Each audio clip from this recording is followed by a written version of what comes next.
Steve Zanardi here. We're going to be reacting to news articles written about real estate. So Sullivan's going to hit him off some questions that he's found online, and I'm going to answer them the best I can through the experiences that I'm finding here this year in real estate.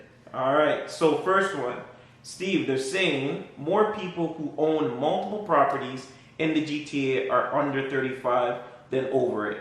What do you say about that? I think number one, the young generation is what I'm finding right now through a lot of investments that we're doing with clients is less risk adverse than the generation past. Not to mention they're getting married later, not having children, so they're having more opportunities to put money down on real estate rather than support a family and stuff like that. Majority of them, a lot of them still live at home with their parents, so they are having good jobs, good well-paying jobs, and putting it towards real estate.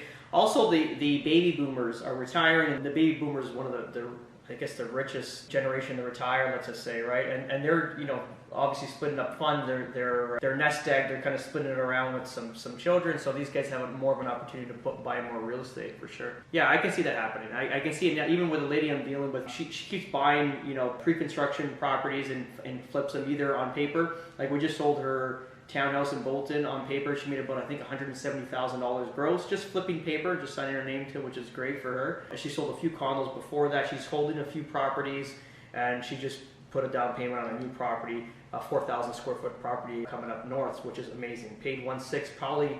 If the market continues the way it's going right now, that property will probably be worth about $2 million, let's say, by time of possession. So yeah, like she's creating wealth, and she's got a great job, but not like a super high paying job, let's say as like a lawyer or someone making $200-300K a year, between 100,000, right? So but she's putting her money to work, so which will make her a millionaire in the future, and she's under 35. Wow, which is awesome. Yeah, wicked. Okay, so you agree with most of that comment? Yeah, it makes sense. What you see, right? All right, so the next one, King, which is just north of Vaughan, saw house prices rise about 40%. What do you say about that? Do you believe it? Do you see it? Is it something you experienced? Tell us a little bit about that. But so King is Schaumburg, Nobleton, and King City. Is there a specific part of King, or just King itself? No. King in general? Just King in general. So that's my neighborhood too. See, we're doing on the spot. Yeah. So my house went up about 32% from last year to this year. So that's probably average. Yeah, if they're talking King in general, because we're split up in three sections. That's pretty close though. King City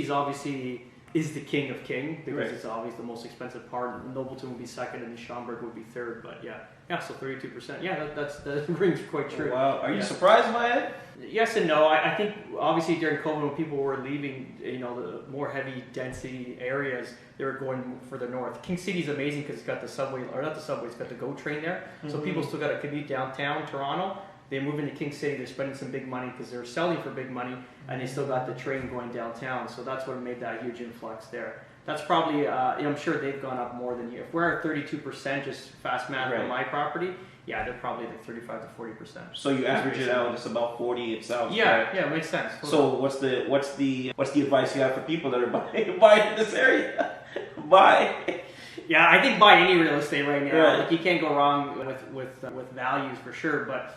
Yeah, no, I mean King's a great district. It's outside of Vaughan. It's still in York region. It's small community. You don't move to King to have like big box stores or anything like that. It's more of a country living, which is what I like. So wicked. Yeah.